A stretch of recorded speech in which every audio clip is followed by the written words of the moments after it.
Tell us, what are we talking about today? We are talking about the fundamentals of the game.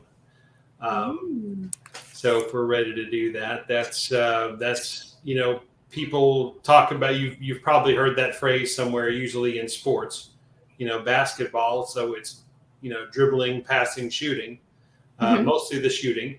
My parents both played, ball, and my dad in college. And so there was a lot of those, drills where you get in the arc and shoot all the way around. Soccer is kind of the same way. And I learned that painfully being my daughter's third grade soccer coach. I learned how in shape I was not, and what it really takes to do that. But it was the same things. It's really drilling down on the fundamentals. And so and I wanted to talk about that in marketing. To me, there's 5 fundamentals that were everybody knows them. You're probably doing some of them, but maybe a couple of them you haven't thought about as the constant revenue generators that they are. So can I go ahead and share my screen? Go ahead. I'm very excited to hear about this. We ready to get started with this? Okay. Okay. I presume, oh wait.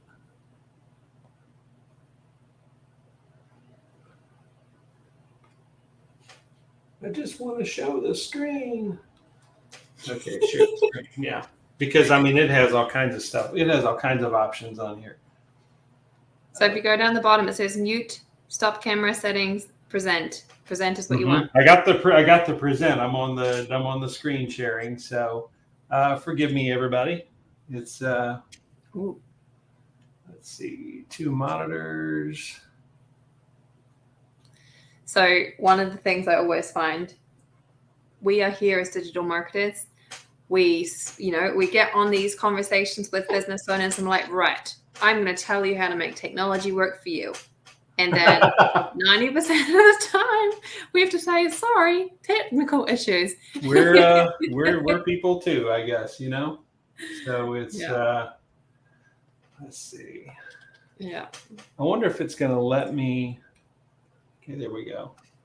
So right now, in case you're just joining us, John's trying to share out his screen. Yes. And show us about some of the fundamentals of being a marketing agency. Now, this is really, really important because we teach at the Atlas Agency Launch Lab that you're not here to sell a service and you're here to provide a solution. And if you don't have the fundamentals in place, then you're not going to be able to provide a real solution. Another part of that, though, is if you aren't practicing those fundamentals yourself inside of your own industry, like your own agency, your agency growth is going to be severely hampered because the things that we do for business owners are also things that we should be doing for our own agencies. Right. And this all does build on itself. You have to, for multiple reasons. One is we'll talk about this some in a little bit, but some of it is, as a lead in for your customers, for your clients, to sort of ease them into what you do with some lower level items that maybe, or they're lower cost if that's important to some people, and it is, before you get to the bigger projects like a website, like a funnel or SEO or ads. But it also, just foundationally sort of builds up the complexity. When you get to some of that stuff, that's a complex project, or can be.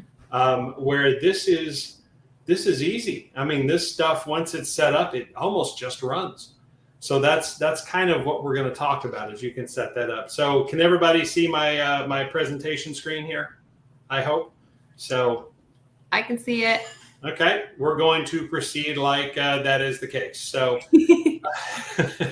so we talked about the fundamentals that comes from sports, of course, but it's really fundamentals of a lot of things. You go to school to learn the fundamentals. You go to college to learn the foundational stuff of what you're doing before you get out in the world and everything starts going sideways and tweaking it sideways. So first, a little bit about me.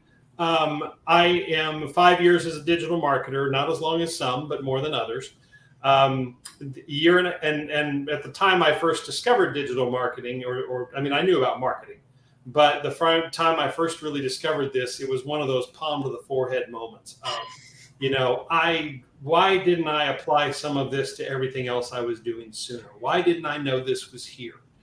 So there's that. About a year and a half, well, it'll be 2 years in October. So it's a little more than a year and a half with Go High Level in various forms. And I was the nerdy kid of Go High Level that was asking all the weird questions and maxing the whole thing out and kind of making it where it was like, oh, great. These are really technical things. So I found myself diving pretty deep into it. And that's kind of where a love of this and some other things occurred to me that I'll touch on below here in just a second for those of you that are reading ahead.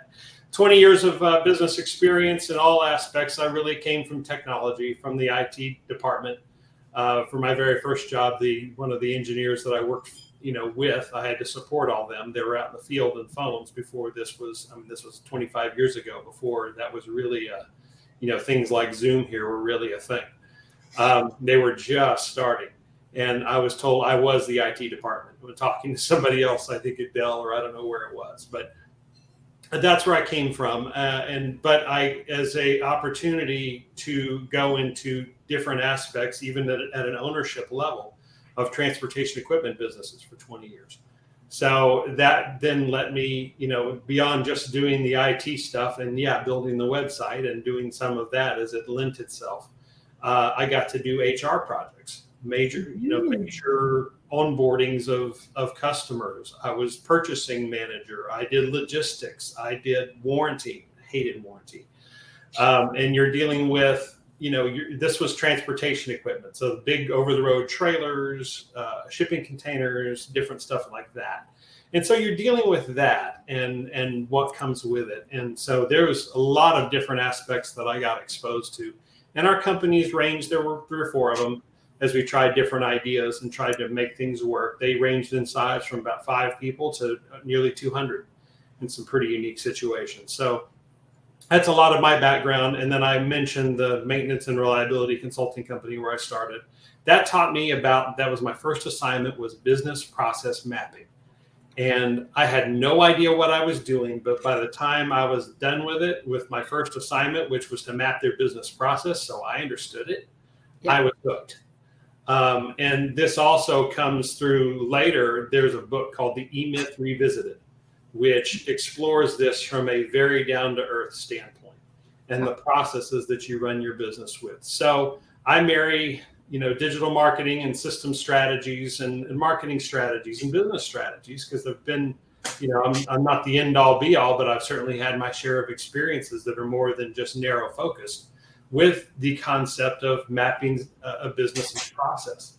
And it's you'd be amazed what it opens up. I mean, to some of these folks, I didn't know we were doing it that way before, because I never really looked. And so it's kind of a fanatical thing that I put in there. So how did I end up with Atlas Agency Launch Lab? Well, Sheena Lee and I are in several groups, and we got to talking a little bit. And she shared with me what Atlas Agency Launch Lab is. And then I saw the outline. And I'm here to tell you, folks, there are a lot of training courses out there for marketing. There are some very good training courses for marketing, but there are very few as thorough and in-depth as this thing is. There's 12 modules in it, and you'll see in a little while where we rank with this particular lesson that we're going to be talking about. It's down at the beginnings. It's very in-depth. It's very, hands-on. It's at levels that you can do. So I'm really excited about it. I'll be along the way. I'm working with the Go High Level side of things a little more intensively, and also later, if I don't mess it up, I get to come back and talk about partnerships and outsourcing and connecting different services together. So all of our Atlas Agency Launch Lab students have access to John. He will be setting up your CRM. He will be providing training on how to use your CRM as like a digital assistant in a way. He's helping build out the snapshots that we supply for our students. And he's also available for all students who need extra assistance. Doesn't matter if it's during their program, after the program, years down the road. He's there because, he's always going to have a calendar available for people to put thing on. So absolutely, he's a very big part of us being able to provide such a well-rounded program. So we're super excited to have John on board with us. Well, thank you. Yeah, I mean, I'm really excited about what you're doing and how in depth this is for the students that are wanting to do this. If you're really wanting, just shameless plug, if you're a freelancer wanting to step things up, this is a pretty dramatic but well worth it way to do it.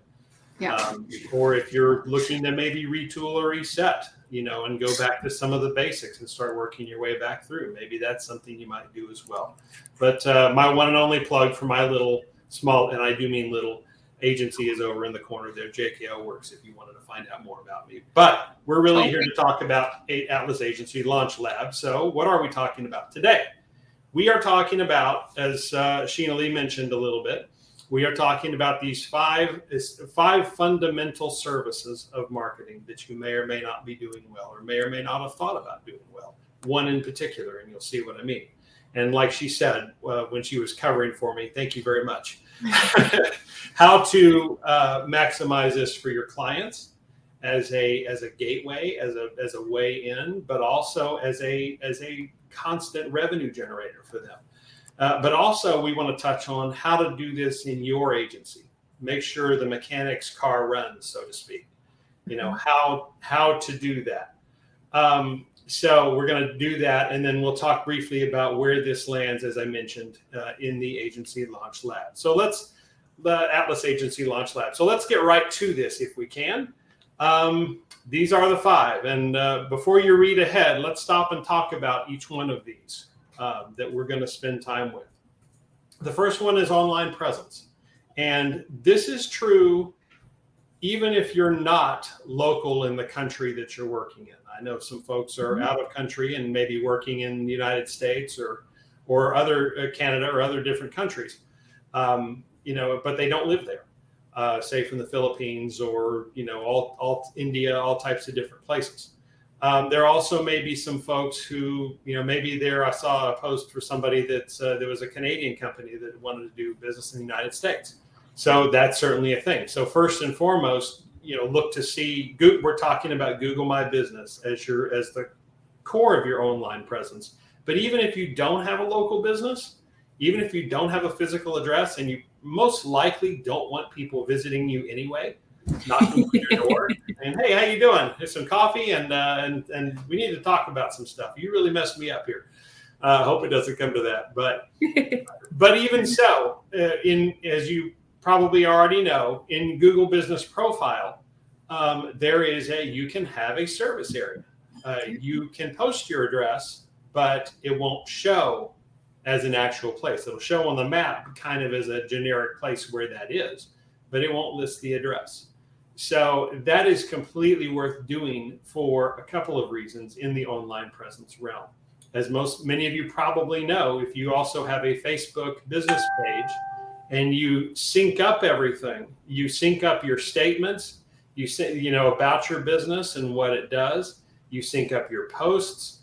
That bodes well for, propelling you up Google searches, regular searches, and the mystical map pack, and we know all that is kind of changing around a little bit, but that's still something you can do. Google has stated that if you, make all of those match, it's that EAT strategy, the authority and trust and expertise. I got those wrong. So expertise, authority, and trust. So as long as you get those, that goes a long way toward making that right, and that's what online presence is. Then, if you want to team it with directories, or if you want to team it with some other listings like Go High Level does Yext, of course, and then there are other resources that you can reach to. I use one for what I call Neo SEO. For those of you who do that, it's a service called Citation Vault. I'm just going to give them a plug because they're really good, and they're literally down the road from me. But they along with Yext listings and some other tactics. Sorry for those of you doing SEO, but there's some ways you can kind of shortcut this where you end up really boosting your online presence with very little effort. And a little bit of expense, it eats into your bottom line as to what this could be. As you know, the Google Business Profile is, basically a free thing. It's free advertising for you. And so anything you put on Facebook, you can put on just about in terms of posts and offers and sales and other advertising, you can put on Google Business Profile. I need to get better at doing that. I think I have a few pictures. My social media has a lot more content than my Google Business Profile does, so I need to up my game. I need to take it to John and say, John, what am I doing wrong? Well, the first thing I would say, and is what I learned, and it floored me too, is just filling out the thing completely. Yeah. Going through and all the checking filling out as many of the questions in the spaces that it asked you to fill out. I mean, some of these you don't have to worry about wheelchair accessibility, okay? Or some of the other pieces that are in there, they don't apply unless you have a physical location that you're going to be inviting people in. But some of the other little side things that are in there. But there's a whole lot of stuff you could fill in. The days that you're open, the description we talked about, the keywords that describe your business, the pictures that you mentioned, and the photos and the graphics. I mean, you can fill all that in. It doesn't look necessarily pretty, but Google loves it. And so, because you're feeding them data, and you're feeding them data that matches other places that it is. So online presence done well, done thoroughly, is before you add any of the citation vaults or anything else, or Yext, is a very easy way to start showing up, and for your clients in particular that are maybe local presence businesses where they really do rely on that. It's a great way for them to start showing up in places. We have a couple of questions. Okay. We have Musa Mill. Please let me know if I'm saying that wrong. We are a telemarketing agency. Will it give us any benefit? That depends who you're telemarketing for. If you're telemarketing for a client that has a local presence, then yes, absolutely it would. If you're telemarketing for one that is, we talked about the service area, maybe they're in the United States, but they service that. Let's just say they're like a plumber or an electrician. I don't know if they have telemarketing firms for that, or an attorney. Yeah. They have an area that they generally serve. It's the whole of a city. They're not coming into the office if they don't have to. Yeah. They're sending the trucks out to do that. So that's yet a good reason to do that as well. So any more questions? You said there was another question on the online presence before we go to the second one. We have, I'm really sorry, I'm very bad at pronouncing names. Buzuwai. I have got high-level projects to work on. If you have any, let me know, especially website design, landing page design, and funnel design. I have tagged you there, and I put the link to our Facebook group. All employment opportunities are posted there. Okay. Yeah. Zach says, John sounds very knowledgeable. I'm dazzling him. I'm dazzling lots of you, people Zach. like and love that comment. It's working. There we go. But yeah, it's for those of you who want to talk about pitching services. Can you do us a favor and let's kind of get a list together of you guys, and then that's the cool thing about this particular type of group that I've noticed is, I mean, there's a lot of that out there. So let's talk about this, and then put them out there in the group, and propel off of some of this if you want to. Absolutely. Let's, as marketers, let's all who do different aspects. Some do very narrow focused things. Some are more generalists, but we all can find ways to work together here. Yeah, something that we're about to start in the Atlas Agency Launch Lab group, which we could potentially start in this group as well, is we're starting a Google Sheet where people can put all the services that they offer, and then they can rate them, whether or not they're experts, whether or not they're working on it, and things like that, so that if somebody comes across an outsourcing opportunity, or they get a client, and let's say they're really good at SEO, but they need someone that can run Facebook ads, they can find somebody inside that group to coordinate with to help them. What a great way to do that. And because I know there's people looking in all the different, groups that I'm involved with. They're looking for those expertises, but there's also people out there. It's a great opportunity, and I've done it too. There's a great opportunity out there to put your name out there and say, this is really what I'm good at. This is where my passion is. I can do a lot of other stuff, but I'm really good at building websites. or I'm really good at SEO, or I'm really good at ads. Especially the ads seems to be in huge demand right now. So exactly. if you're great at ads, knock yourself out. There's plenty of Okay. Any more questions about online presence before we go to the second one here? Not so far. We're good to go. Good. All right. So second one you see there is communications. And this is, of course, very Go High Level centric. There's, I was amazed. They came out with this training, Go High Level did, maybe a year ago now. And it was like the top 10 playbook of, how to get all these quick wins. And one of the things that I noticed in going through that was, there are dozens of ways to utilize just the communications functions alone so you don't lose people. So, of course, we talk about email and SMS and text message, and that's the compliance for that is very big right now if you're in the United States or doing business in the United States. But they also offer through their LC system, lead connector system, through the phone and the email, they offer verification.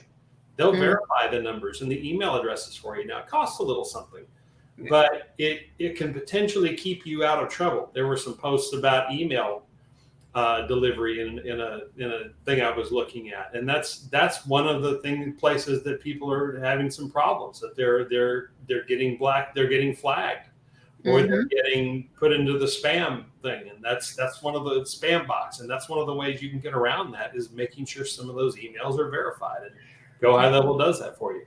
So we're talking about that, but we're also talking about Go High Level has a great but underappreciated social media messenger component.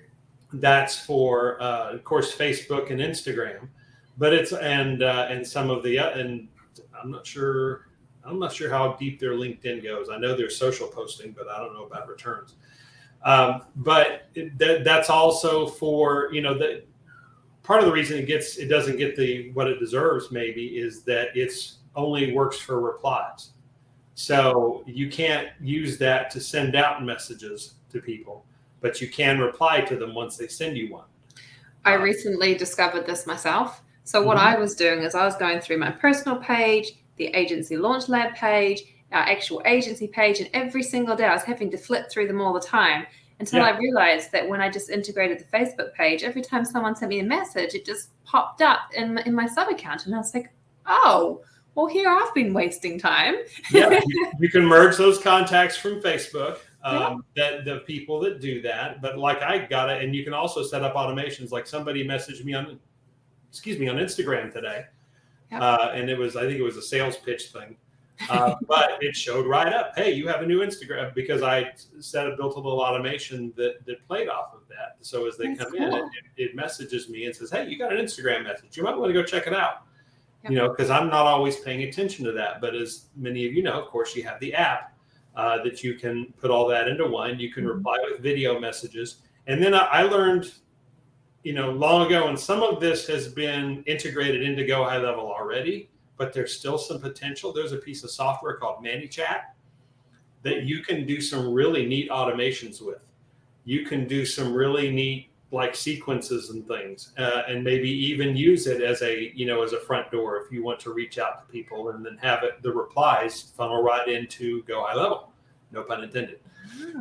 So there's some neat things you can do there, but there's also where we talked about Google Business Profile. So there's a link to there's a messenger function in there that you can pull right into Go High Level. And you can capture those if anybody leaves you. Now, a lot of those are advertising things, but you never know. It may be that person who looked up your Google Business Profile who really needs something that you have, and they click the message button or the call button. And so then it's going right to yours or your client's high level integration. And it's, ringing right in there, or the message is there, or the voicemail is there. It's passing right through.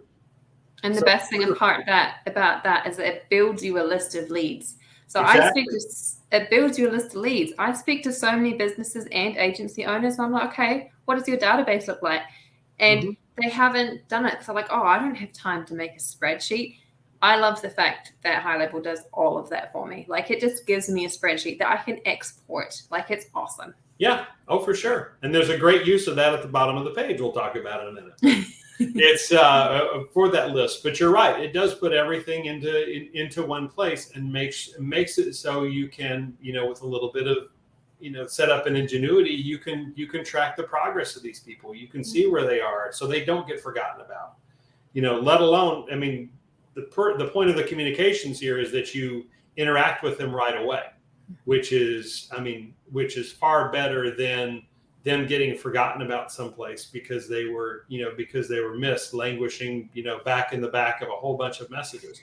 It's right there. If somebody's you can use the website chat integration if you have a website or a funnel, and even the landing pages, you could put that on. And so when somebody asks a question, with all due respect to the AI people, this is a real-time answer that somebody should be watching this and should be minding that virtual store to respond to that person in a way that only they can, because they know the answers to those questions. I know there's a lot of people integrating AI into this, and it certainly has its place. Even in Go High Level is doing so as well. There's some really nice ways you can do that, but there's when somebody has a question right there, and for whatever reason they can't or don't want to jump on the phone, it's really neat to have somebody be able to interact with them very uniquely in the way that they're doing this. So real-time reaction and connection to communications is very, very important. It's very easy. It can be very easy to do, but it's overlooked more often than you might realize. And really, I mean, that's part of my deep background. I have a master's in communication arts, which pretty much means I can teach communication studies. But other than that, that's the one place where it's kind of useful, is realizing the value of that interaction and being able to have somebody there as a business owner ready to handle it and ready to potentially turn that person into a customer, even though they're asking questions sort of out of the blue. Yeah. So any questions so far on communications? So we have, it sounds great. We have, sorry, now my thing's jumping back. Hey, sorry, I just joined in from Ali. Just wanted to know if this meeting will be available later. Yes, it will be posted in this group. I also just sent you the link for the free training that the Atlas Agency Launch Lab has produced. This will be posted in that library for you to view for free and keep for however you want. Zach responded, yes, it will be posted. And Ali said, Zach, that's great. Thanks for the reply, mate. Awesome.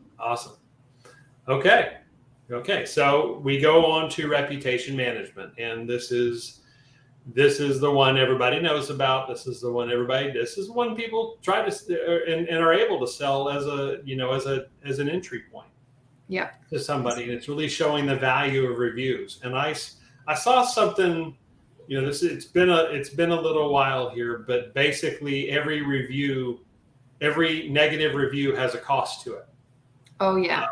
So going from 5 stars to 4 stars, I know it's averages, but going from 5 stars to 4 stars has a definite cost. You lose, say, I think it was 20% of your audience, 22% of your audience that might give you a look if you have a negative review that takes you down that far. I actually have some of those statistics here, so I'll pull them up and I'll bring them back and find it. That'd be great. And I'm sure there's huge sections on reputation management in the Atlas Agency Launch Lab. So I'm sure there's a lot of those statistics in there as well, and more than you wanted to know. But the important thing also to remember about reviews, though, is, go ahead if you have the stats. Go ahead. I do. So we actually have this listed in our audit asset training, which is available inside your library if you want to add that on. Mm-hmm. And we talk about the fact that if a business has less than 4-star ratings, 80% of consumers say that they won't trust it. Yeah. So another thing is that if the reviews are less than 3 months old, a significant number of consumers, that's 40% actually, will dismiss it. They'll only take into account reviews written in the past few weeks. That number is up from 18% last year. So review management is becoming way more important, and not just collecting reviews, responding to reviews.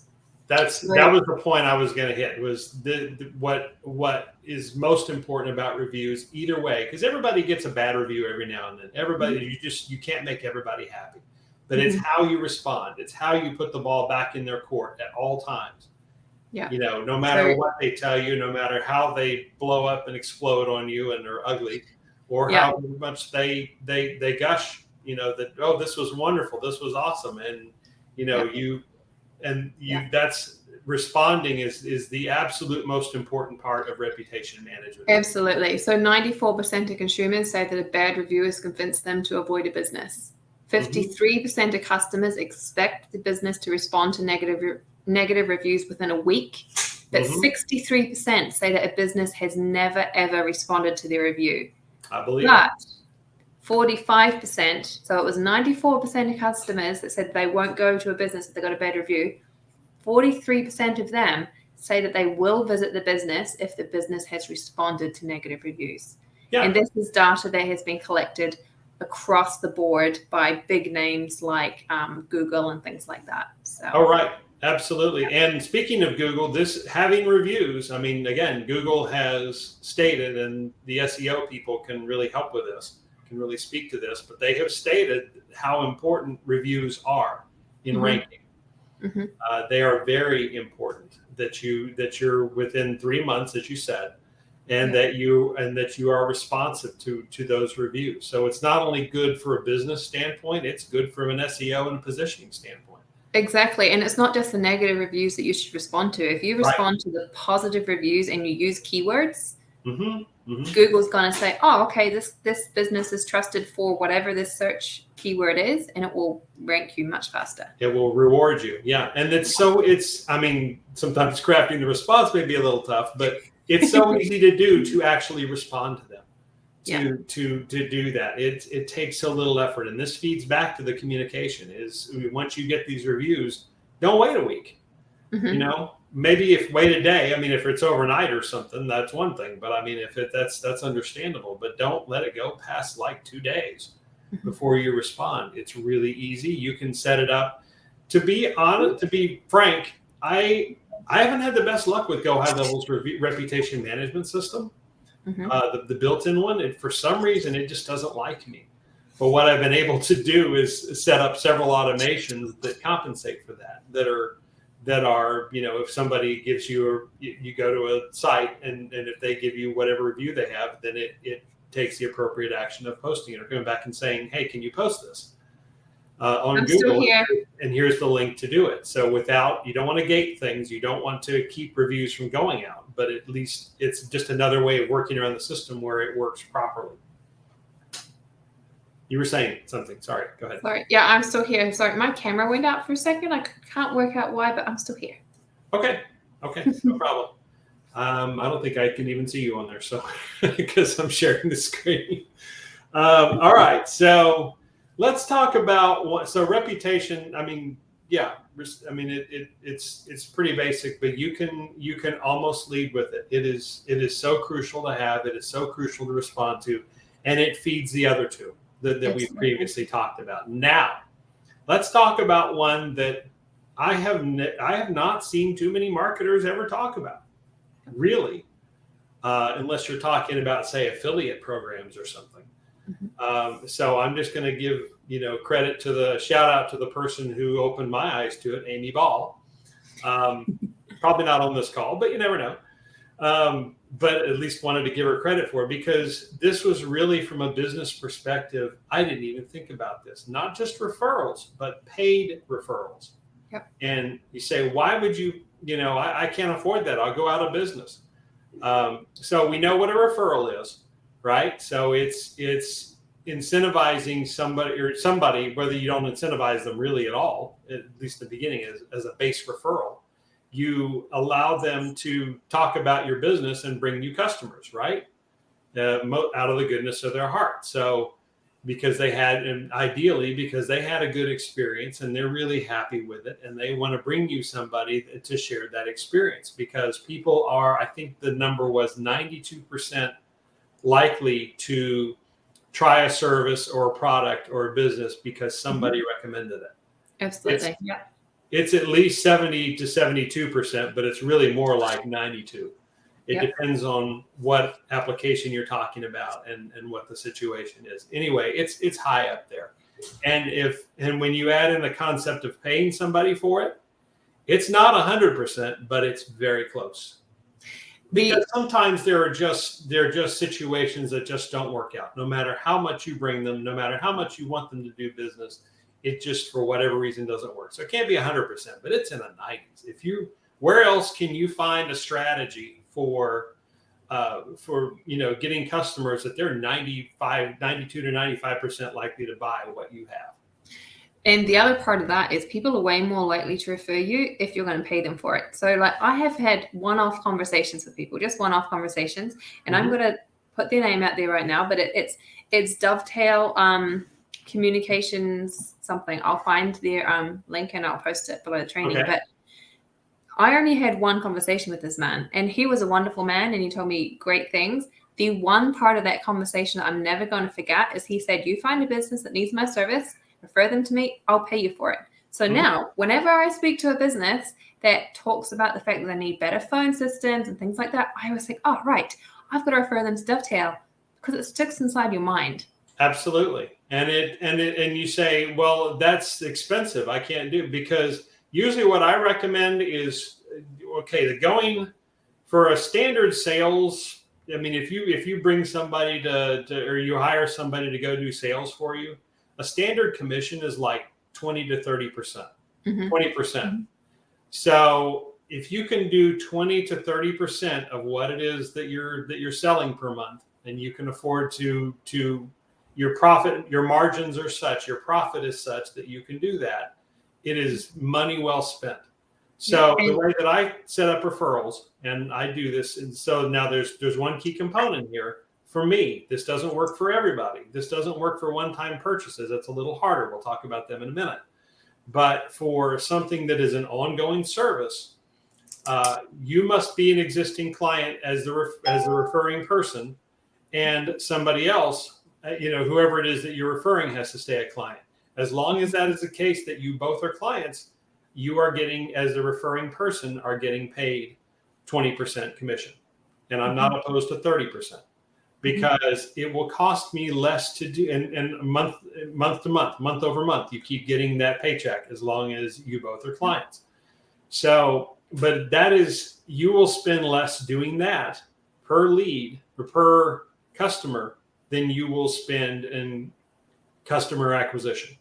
Absolutely. And if your margins aren't good enough for you to be able to implement this, then we need to have a conversation, because you should be pricing your services so that at least 50% of it is profit.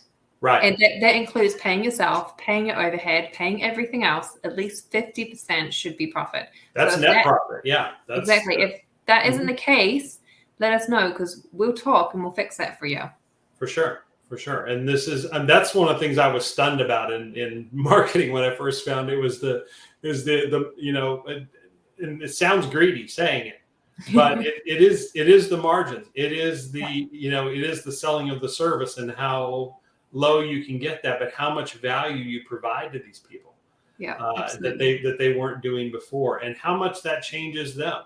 Those of you may be familiar with a guy named Dave Ramsey, does a lot of personal financial coaching and that sort of thing, known the world over for doing that. He talks about when you acquire wealth and you get your life together and you get your debt paid down and all that changes your family tree.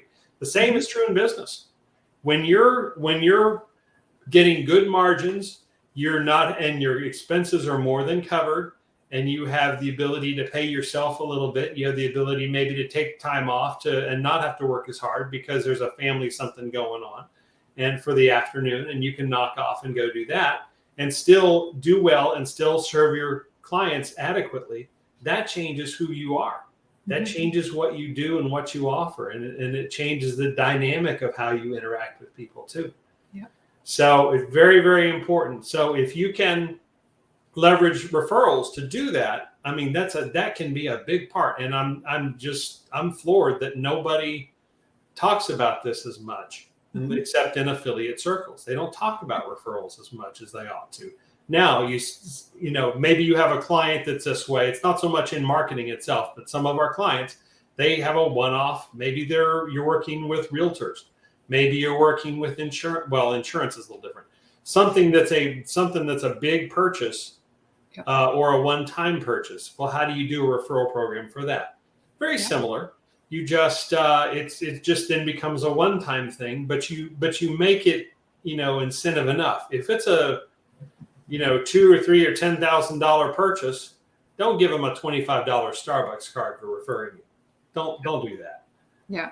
Don't be that group. I mean, give them $100 something for referring if it's a one time. I've seen this work really well in life insurance circles as well. Mm-hmm. Often they don't have a referral system set up. Like they'll send out calendars and things for their clients for Christmas, but they don't have a referral system set up. But it's a great thing, because once somebody's invested in life insurance, they're probably not going to change partway down the road, especially if it's private and not through their employer. Right. So I've seen some really, really successful referral campaigns go through life insurance niches as well.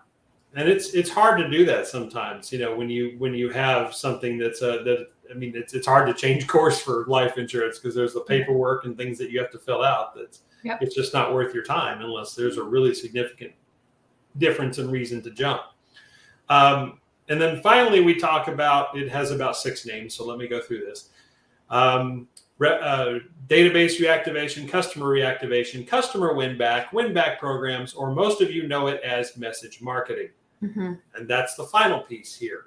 And there's a really cool way, we talk about things that are one-off pieces. You can dovetail that into a referral system. Mm-hmm. So this is for those who are, confused by it. Message marketing is the taking of a database and sending an offer to those customers. Mm-hmm. And Sheena Lee, I don't know about you, but I think people ask me sometimes what the minimum database is that we could really pull this off. And it ultimately depends on the client and what you're offering and what the niche is. But I would say 200 to 300 people at minimum. Yeah, well, yes. It really depends on what you're doing, though. So if the goal is to get them to come back for an offer, it depends on also how old that database is, how well they've been nurtured and things like that. But if you're sending out like a referral one or like a reputation management one, often you don't need as big a database. But if you're trying to get them back in the door, or you're promoting a new service, yes, I definitely agree that at least 200 is probably best. Yeah. Okay. Well, and then, what about those big purchase things? Can you still do a database, a message marketing campaign with that? Yes, absolutely. You can. 100%. Yep. Because absolutely. That's where you kick in the referral program again. Yep. So you're sending out the message to them saying, okay, we know you made a big purchase. We are very grateful for that. It's awesome. Thank you very much. Would you consider referring somebody? And here's what you get for doing that. Yep. So, so that then becomes a message marketing campaign. And this thing can keep, recycling within reason over, once a month, probably for, all time. You could have the proverbial sale, the proverbial offer. And you can do it for many things as well. It doesn't have to just be an offer. One of my favorite ones to do it for is, let's say there's been a big weather event in the area or something. They need message marketing or reactivation messaging or whatever you want to call it to contact all of their customers, just to basically say, checking in, letting you know we're still around, we'll prioritize whatever you need. Right. Another way to do it that I've seen used, especially for like car yards and things like that, they will send out text messages letting people know that they have a community event or that they're sponsoring a community event. So it's not always about getting that customer in the door. It can be about nurturing their current database so that when they ask for the referral or the reference, it's going to be more likely to come. Yeah, and just putting your name out in front of somebody for what you're doing and reminding them that you're there. We're all deluged by messages and emails and Facebook, social media posts of all kinds and everything. So that's a great idea to stand out like that. So without, using it as the offer, because some of that, you can offer people to death. So if you use it for other means is great. Or a lot of people like the birthday reminder. Whether or not you're giving them something for their birthday reminder, sometimes just texting them and saying, you know what? And I've received these too. It's just happy birthday. Just want to wish you happy birthday. Yep. I get them from my us. dentist, and I love it. Yeah. And of course, they want you to come back sometimes, but we all do, right? So, Right. any questions about any of these are the 5 core ones, and you see how well they play together. You see they interact together, and we're going to talk about some things in a minute as to why these are so, stupid simple to use, why they can work so well, why they're so fundamental to what we're doing. Yeah. But any questions here so far? I love this because, a lot of people are so focused on trying to sell their SEO or trying to sell their lead generation or their website build. And they forget about the fact that all of these other things are so important to a business. And one of the sayings that we have in the Atlas Agency Launch Lab is that sticky clients scale agencies. One-off clients don't. They're not going to scale your agency unless you're getting that recurring monthly income. Having these 5 fundamental marketing services listed and available to all of your customers and used inside of your own agency is what's going to keep those clients sticky. It was at least the one part of it. And if you can't keep clients sticky, you're not going to grow. Very true. As for questions, Zach said, these metrics are crazy. Most businesses will sleep on it, and most marketers can't sell it. These are gold nuggets. And how do I find out more information on this? Well, you can find out more information on this in Module 1 of the Atlas Agency Launch Lab. It's spread everywhere. There's also a lot of conversation about it in the order asset that we sell separately. It should be inside of all of your libraries. Okay. Yeah. We'll get to that where sort of that lands, but this is kind of the meat of it. And oh gosh, you said something I was going to comment on, but now I can't. It just completely went over my head. Sticky clients, scaling. Yeah, I mean, it might have been. It had probably something to do with that, but I'm sure I'll think of it about 5 minutes after the presentation is done. So well, he can post in the Atlas Agency Launch Lab group, so there you go. You'll see him typing away. I will do that. Oh, I know. Part of it was I was just going to explain what I've tried to do in my own situation is put I have like 4 core systems, and then I add on top, and they're simple. They're lower hanging fruit. They're variations of this, really, honestly. These 5 things. There's some emphasis on, like for ones that aren't a local business, we emphasize communications more, and we add a couple of other things there. But really, it's made up of this, and then you add the layers on top of it, the project layers. Ads isn't a project necessarily. I mean, it is, but it can be more ongoing, obviously. But like the websites and the and some of those other things, or video production, or different things, you can add just piece by piece as they're needed. But it was just playing off of what you were talking about, that this is really a great foundational sale for somebody. Yeah. So let's kind of talk about that. Why or how would this be good? Why would this be good for your particular customers that you have? So we're all reading ahead here, but the setup is basically easy. You can set up a snapshot and go high level. And in fact, we'll touch on that here in a little while. That's one of the things that we'll be giving away is the paid referral snapshot. And so this is really easy to do, to set all this up in high level, and then you can save it. And as you bring in a new account, you just pull the snapshot in, done. Pull the snapshot in, done. The communications and online presence are a little harder because you have to go through and connect them, as kind of is the reputation. But from reputation management on down, it starts to make it where you can make it a whole lot easier. But the setup is wonderful for your clients because it's so simple. This thing can pay for itself. I mean, think about from the standpoint of what is a client, how much is a sale worth to your client?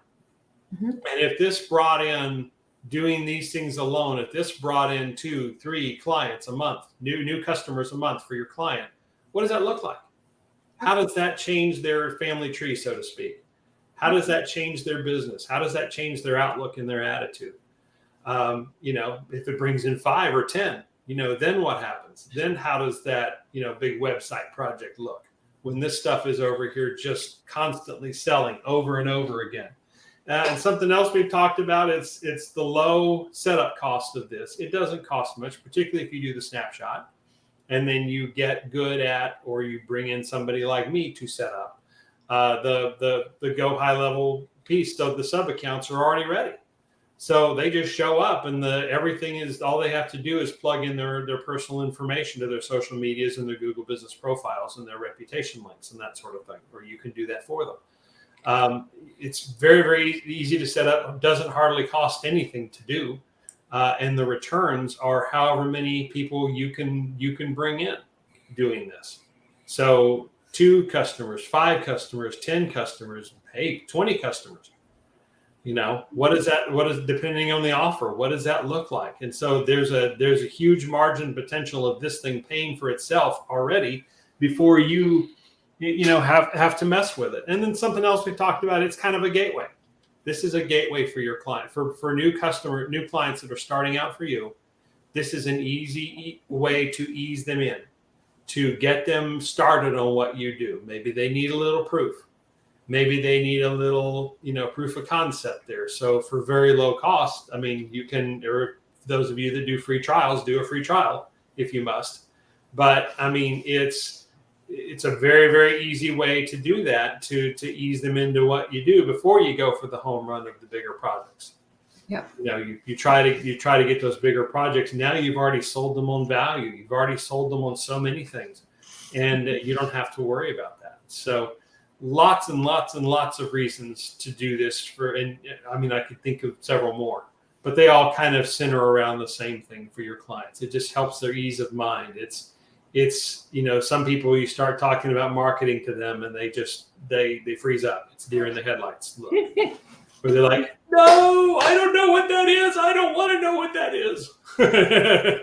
If you guys come across clients like that, you need to check out our sales training. For sure. We talk about the fact that John just touched on it just before. You need to figure out what the client lifetime value is. If you're talking to a massage therapist, if you get them just one client using some of these systems here that John's talking about, you could be bringing in $3,000, $4,000, $5,000 worth of business into that business. That's right. Outside of the overhead. So this is extremely profitable for any business owner to have. Yet, as John said, it doesn't cost much. You got to pay for the A2P. You got to pay. Right. You got to pay for the text and the email and everything else. But that's it. I mean, $40, $50 a month at the most. US. Exactly. I mean, it's and that's if you're employing a lot of. And you talked about something there, Sheena Lee, that this is I talked about at the very beginning about some of the palm to the forehead. Why didn't I think of that stuff? I don't know if my camera's on or not, but why didn't I think about those things? And the concept of customer lifetime value is not one of those things I thought about. Even in all the different areas that I was working in, it just didn't factor in until we started talking about this. How much revenue does a particular customer bring in for your client? Mm-hmm. And that very much factors into the pricing of the referrals too. How much are they bringing in versus how much is it costing you to pay the person who brought them? So that's a very good point. Thank you for reminding me of that and circling back to it, because it's and also we talked about earlier, how much does one sale benefit your company? They, let alone what a client buys over lifetime. If they're buying one thing right now, one procedure, one service, one whatever, just to start out, how much does that put in your pocket versus how much it costs to put this together? Yep. So extremely easy, extremely important, and for lots of reasons for doing that. So if there aren't any questions, let's talk about our own house here for a minute, if we dare. Mm-hmm. Okay, so we talk about there's a saying here in the United States: the mechanic's car never runs. Which is, we all are guilty of not working on it. We preach lots of things about marketing that are all wonderful and they're very good, but we don't necessarily follow them. Or in my case, we're going to get around to that. That's on my to-do list for next week. I'll get there. Yep. And you really don't. Yep. So how can these 5 services that we've talked about help you to do that? Well, I mean, you see a lot of it's much of the same stuff.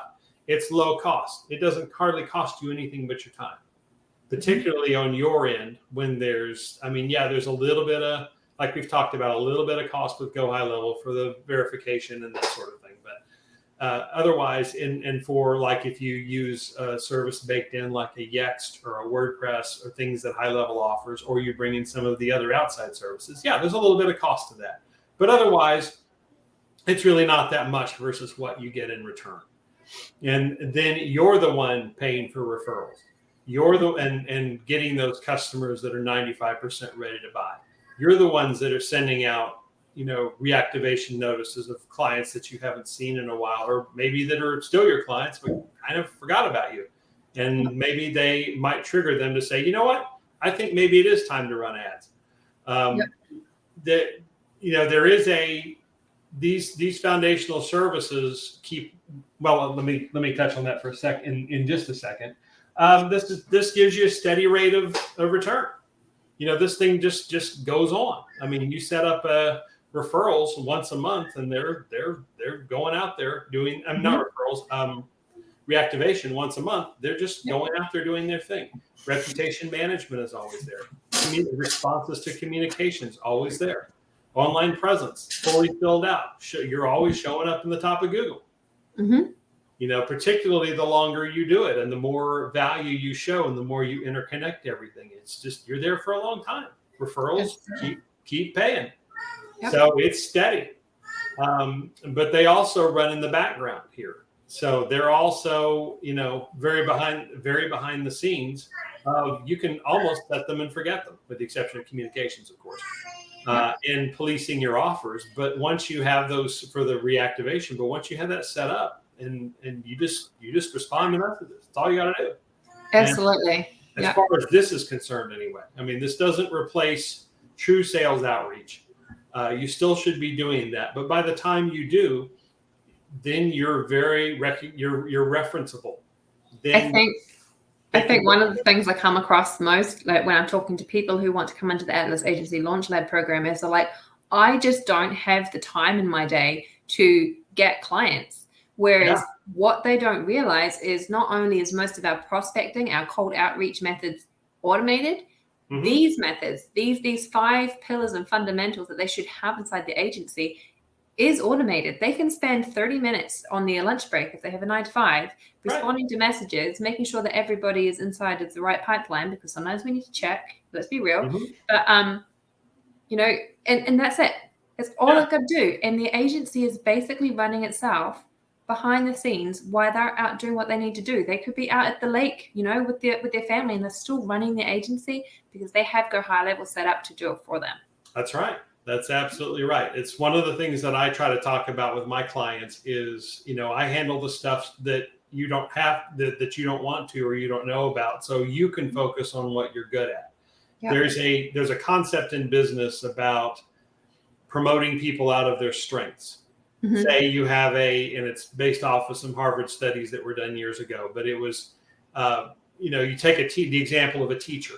If somebody's a really good teacher, how do you reward them? Well, you make them an administrator. Well, now you've taken them out of what they're good at and you put them into something maybe they'll excel, maybe they won't, but probably they won't because they're a really good teacher. Absolutely. They're excellent at reaching students, and they don't do that. So why not set up some of these background, these processes, automate as much as you can. It doesn't replace everything.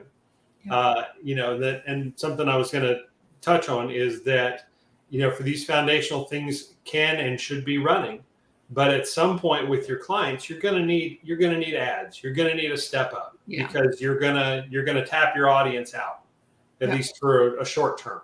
So ads have their place to try to grow that audience. But guess what? That audience that you're growing with your ads, with your Facebook or PPC ads, are coming into an ecosystem that's already going, that responds to their questions, that is ever present, that, hey, you'll pay me if I bring you somebody. So they're then these new customers are just discovering your ecosystem that you have set up. And they're coming into that and ready to go. Meanwhile, you're over here doing the things that you want to do. And they're going to be so excited. Like, think of somebody, just, a random person down the street. If they were looking for a yoga studio to go to, one of the reasons they're going to choose a yoga studio is because they know that if they bring in all their girlfriends, that they're going to get 6 months free or whatever the referral system is. That's so they're way more likely to choose that yoga studio for that one reason alone. Not, without even looking at their reviews or anything else. It's a massive selling point for a business that sets them apart from everything. It sure can be, yes. Mm-hmm. Yeah, it's a no-brainer, really. Yeah, and you have to coach your clients on doing that, because not everybody's kind of wired that way. So exactly. To truly make that a part of their business, but they, you start talking about the family. They're growing their family, the customers, but their family. And so it makes, gives everybody a sense of belonging. And it's even, it's just even more that, hey, in the case of your yoga studio, all your friends are there. Yep. So why not? Yep. So or all your friends are working out and they're not shaming you because you're not, lifting as much or going as long on the spin bike as they are. Yep. So, or you'll go through the spin bike torture class together. I've been through my share. Yes. But yeah, it breeds a whole ecosystem. So whenever people get that, they're ready to get there. It's great. So how does all this relate to Atlas Agency Launch Lab? I don't know why I keep leaving out the Atlas. It's very, very important. It's the most important part of it, in fact. So, so how does this all relate? Well, we've touched on a little bit. This is as best I can tell and understand this. I don't know if Sheena Lee is going to want to show this or not at some point, but her course outline for everything, it is very involved. And that's a wonderful thing. I mean, it touches on all aspects of not only of marketing, but business as well. So this is like in section 1 and 2.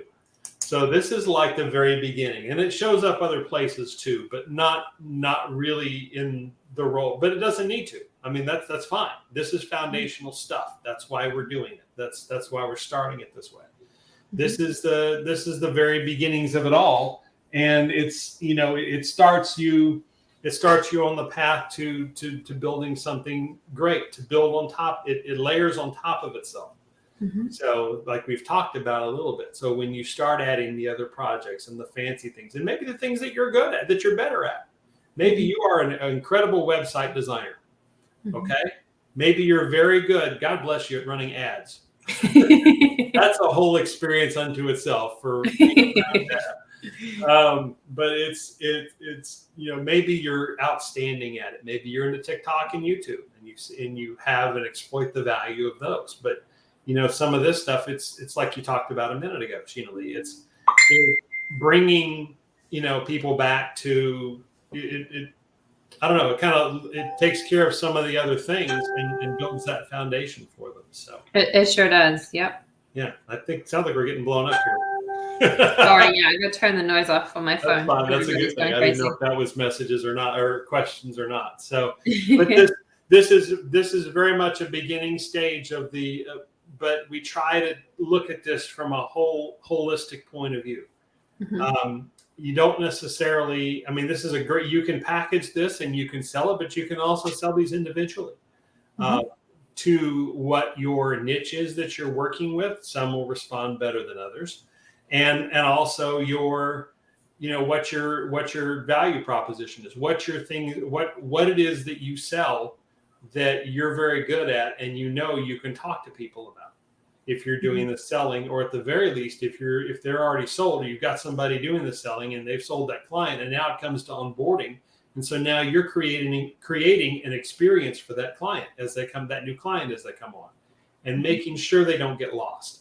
And making sure they feel they're getting individual attention, because that all factors into this as well. So that's what the Atlas Agency Launch Lab teaches a lot of. Correct me if I'm wrong, but that's really what it looks like, is the absolute. And you will, it's kind of like I know in medicine, in medical school, they have a section they call clinicals.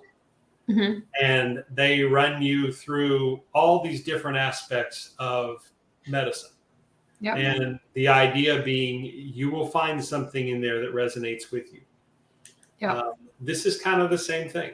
There's all different aspects of this from A to Z, top to bottom, of marketing and of business, and you will find those areas that you gravitate to more than others. That doesn't mean you shouldn't pay attention to the other areas, and that's where then the areas you don't want to pay as much attention to. We talk about outsourcing and pulling people in a constructive way that still makes you money and doesn't cost you more than you're making to make this a reality. And so then you end up with a very small, very targeted, but complete agency. Yep. Maybe it's an agency of 5 people, but it's still an agency. I'm an agency of 1. Yeah. And, and if you only have those 5 people, that's okay. Because if you have all these foundational aspects in, 1, you're nurturing them. So they're going to start coming to you for more and more services.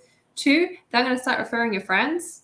And 3, every single time you add a new service that you haven't pitched to anybody, that's fine. You're just going to put out a text message or an email using your database reactivation. So you really only need 2, 3, 5 clients, and you can be a really successful agency as long as you have these foundational things in place.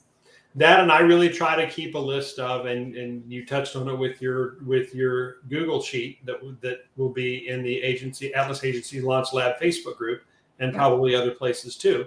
And this group, if you guys want it, is having the resource of, okay, so maybe web design is not your thing. Mm-hmm. Maybe SEO is not your thing. Maybe I'll tell you the hot one. Maybe AI is not your thing yet. Yeah. You have not gotten into ChatGPT. So, but there are a handful of people you're pitched all the time on people who are doing AI and ChatGPT. So save that list of people, build that list of people, spend a little time getting to know them and vet them a little bit for your needs, not only for their expertise, but for, how does it fit your needs? They can have all the expertise in the world, but if they're not doing the niche you're doing, if they're not doing the things that that you think are important from running a business, people have different ideologies about how to run their business. Well, that's so true. So inside of my agency, I do outsource a lot of my technical stuff, and so I have somebody that I know who is absolutely killing it in construction, like roofing, solar, anything construction. So whenever I have a client that needs that, they're 100% going to go to him, because if I try and send it to the person that runs the ads for like my wellness clients and like my beauty clients, he's really not going to understand the avatar and the pain points and everything else that he should be talking to the same way. So even if you think, right, I just need to find a Facebook guy, you don't. You do need to have a conversation with that person, find out what they're experienced in, what niches I've worked in, and what success I've had, so that you can then build your team correctly. And at the very least, I mean, one of the things that I really appreciate about the digital marketing space, I have come to appreciate in the 5 years I've been doing it actively, is that we network and connect and collaborate like none other.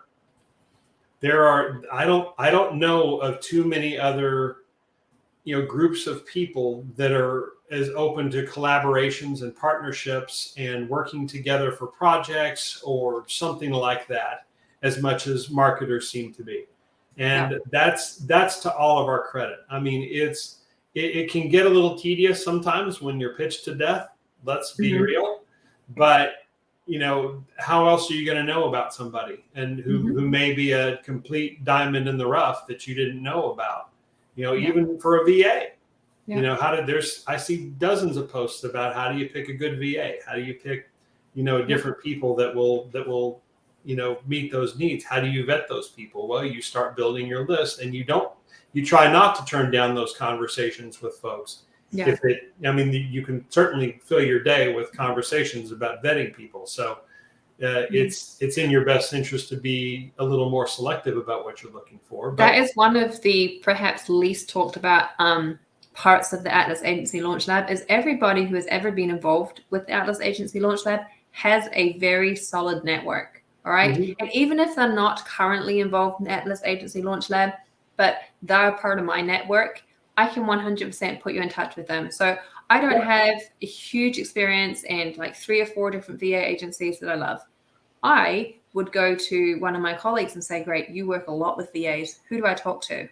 And the same goes for you. So if you guys are looking for somebody that is vetted, that we trust, you can 100% reach out to us and we will put you in contact with the right people, because we love the referral system. Exactly. And then even then, it's still worth a call and a conversation to them to see if they really are the fit for you. And they may be wonderful at what they do, and they may be the perfect niche for what they do.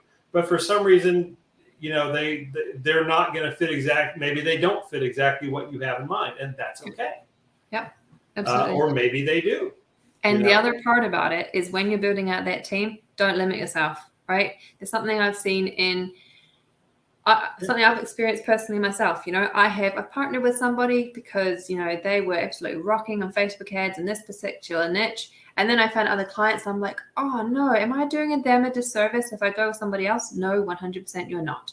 Your agency is what matters. So you utilize people inside of your agency for the parts that they are very good at. If they're not good at it, or they're not working out, find somebody else, okay? Yeah. If that person gets upset about that, then they weren't the person you should be working with in the first place. Anybody you work with is going to be excited about your growth, and so don't limit yourself with who you partner to. Or hopefully they will have the personal convictions to say, you know what, I'm not working. This is not what I had in mind either. Yes. Let's figure out a way to part company. I'm not helping you. I'm not servicing you like I know you want. And I don't want this to be ugly. This is a small world. So I've had to do that personally inside of my own agency, like as early as beginning of this year. I was partnered with somebody who was helping out with the front of the house and everything else. And then, us and them both realized, what, this isn't what we had imagined this relationship looking like when we first went into it, and it's not working for us. And so we were able to have that conversation with each other and just be like, what, we love you guys. We wish you the best. We're absolutely going to support each other wherever we go in life, but this isn't right for us. And so you guys need to be able to have that as well. And it's hard sometimes, but it's very necessary. And we'll probably touch on that at some point about really finding those groups of people, building that network internally even. And then even you can, if you're blessed to have a bunch of clients in a similar area, but they one's a plumber, one's an electrician, one's construction, one's a lawyer, and they have different needs. You get them together for different reasons, and it just snowballs the whole thing. So, okay, Q&A time. All right. I think we may have answered all the questions as we were going through this, because we were on the ball and efficient. Okay. Awesome. Yeah. Yeah. Is anybody, I was trying to think of, I was going to make some up if we didn't have too many. Well, but we've asked some of those as well. I mean, it's obviously you teach this. What has been your, Sheena Lee, your experience of, finding when you start new customers and you're in the agency side, about how many of them, know of the referrals or use the referrals, or how many do you have to educate? Yeah, most of them don't. So, you're right, John. Like, when you bring on a client, you have to educate them every step of the journey. So that can be during the discovery call, during your sales call, even during your proposal stage. You should be sending out a proposal that outlines exactly where they should be going in their journey and why. Right. And you need to be educating them during your client check-ins.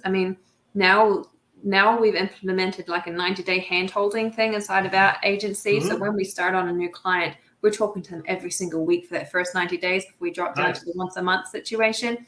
And we have to do it then, because you're going to get questions of, oh, so why do I have to do this again? Like, I'm not seeing the results. And you have to explain to them, well, this is complementing this and this is working like this. And you need to be able to do that frequently. So one of the biggest things about being an agency owner is your ability to be almost like a business coach, to come in, see their business as a whole, and lay out for them in very easily understood terms why they need all of these things, because they're not going to know about it. Right. And you become that confidant. You become that person they call, and sometimes a little bit too much. They call you when their iPhone's messed up, but it doesn't have anything to do with what you're selling them. But you're still you become that type of, confidant, that type of extension for a business that somebody they can, they know they can call you, and you may not have the answers, but you can point them in the right direction of the places that do. And do you know what? Some of the opportunities that come out of that are astounding. So like, you might have pitched a client on database reactivation or lead generation or whatever, and then you've been in this coaching kind of shepherding relationship with them for 4 or 5 months. And all of a sudden they're like, right, I have enough customers. I need to hire somebody else. And then you can sit there and you can charge them $150 an hour to sit there on a call with you, because I personally do. If you don't, I'll put you in contact with somebody who does have experience in hiring, managing a team, and firing a team. So you can add that as a service you didn't even think about. You never ever pitched it, but because during that conversation, they come to you and say, okay, how do I do this? Because they expect you to know everything. And if you don't, find someone who does, because those opportunities will crop up everywhere. Or you have established that. For those of you that are freelancers out there that are looking to broaden the horizons, don't let this scare you. This is something you're going to have to deal with. So you do have to build your list of people. And like you're saying, maybe I'm coming across, I need to set up, I'm starting to get some employees here. I need a bookkeeper. Yep. Maybe I need an HR. I need to roll out insurance for some of these people. Can I do that? How would I do that? And maybe you'll get asked that question, and you can obviously say, well, I'm a marketer, but I have already vetted, and I'm trying to very actively do this. Beyond marketing is have other businesses, maybe one or two that fit certain needs. Now, truth be told, I try to make them affiliates whenever possible. But I also, that said, I do try, I try to have a little experience with them. I try to vet them. I try to, at least have a conversation and say, okay, if I'm sending people to you, what are they getting? Yeah. What type of experience are they going to have here? Yeah, I totally agree. So I love that, this conversation went here, because we have those 5 fundamentals that you need inside an agency, but I think maybe there might be 6, because networking and a network, not just a digital marketer, is probably one of the biggest resources that an agency is going to have. And the least talked about. You're absolutely right. Yeah. You're absolutely right.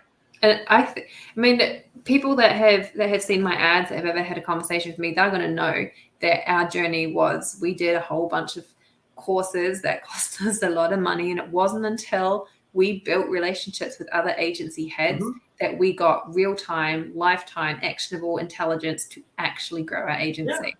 So, I have a distant background as a radio disc jockey. And it's said about radio DJs that we copy everybody else's stuff, and it's true. Yep. But the nice thing about coming into the marketing space like this is that give credit wherever you can to somebody, but at some point, you'll learn. I have a lot of information from a lot of different places. Yeah. I gave credit to some of it in the presentation, but there's a lot I didn't give credit to, and it's just. Yeah. Going through like you're saying, going through trainings over time, watching YouTube videos, finding answers to problems. Yeah. Just doing the research. I've done a lot of go high level research to solve problems or to get what I wanted out of it. Yeah. Or to see if it was even possible. Well, there's a lot of training and learning and things that are going on there, almost too much sometimes. But you can pull all of that in to your brain and be careful filling it too much. Don't lose focus of what you're doing, but there will be constant learning, and that's okay. And you'll learn so much from other people. That's in this group. In other groups that we're a part of, I see people posting, asking for help all the time, and some of us are going through and answering help wherever we can. And that's a part of this too. I've posted questions and gotten answers, and so has everybody else. So that's the wonderful thing about this whole marketing community that just is outstanding. And people are so willing to help. I notice, you have a few people that they can be quite possessive of things, but 99.9% of the people that I ever talk to are 100% just willing to throw whatever they've got behind you. Jen was on with me last on Sunday night. Right. The amount of times I will send her a message halfway through the day and say, hey, this is going on. And she is 100% always there holding a safe space for me. And you're going to find that in the marketing space because everybody wants to help everybody. Yeah. And there's a fine line between helping and pitching. Yes. Okay?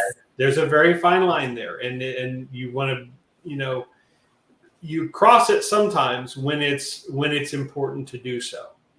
But for the most part, I mean, and yeah, we will cross it sometimes.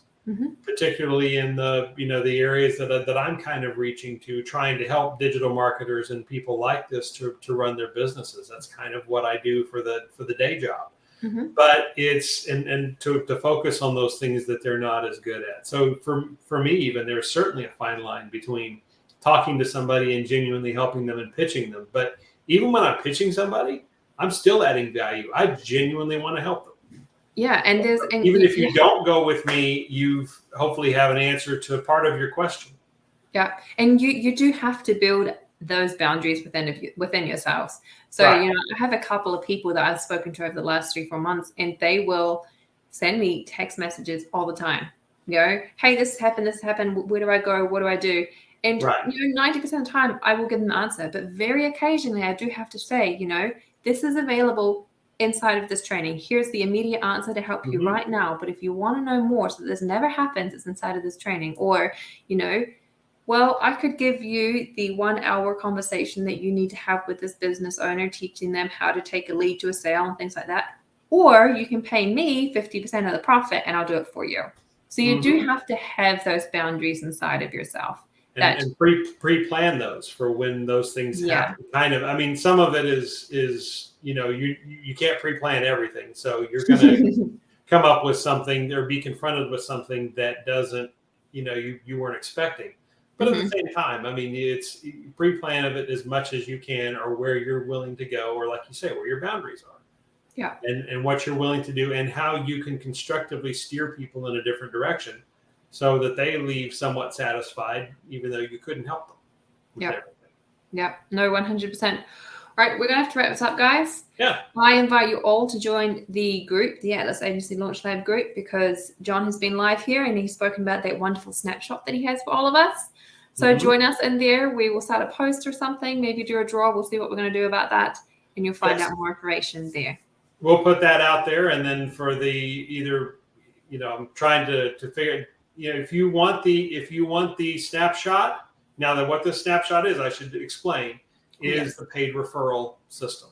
It's a series of the workflows and a landing page funnel that sets up the workflow for and everything for the paid referral system. So that's what this is. I may throw in a couple of other things, but most of the rest of it is already generally available. But this is truly not. So if you do want that, go to the Atlas Agency Launch Lab Facebook group and join it. It's free.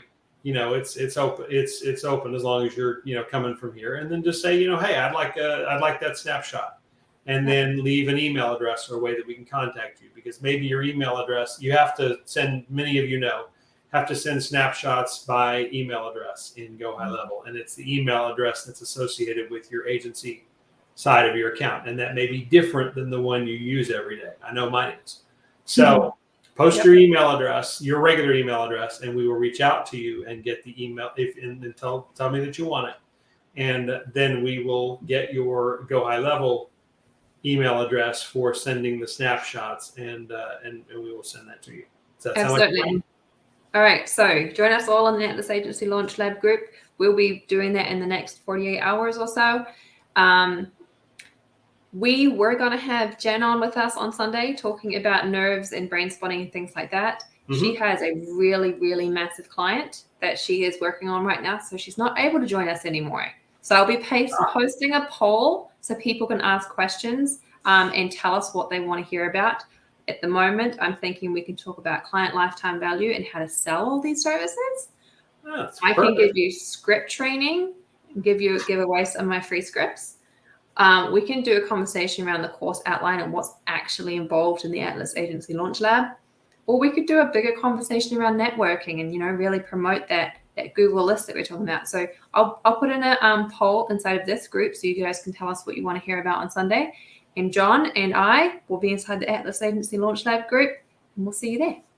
Answering questions. Have a good night, everybody. Thank you for watching. Goodbye.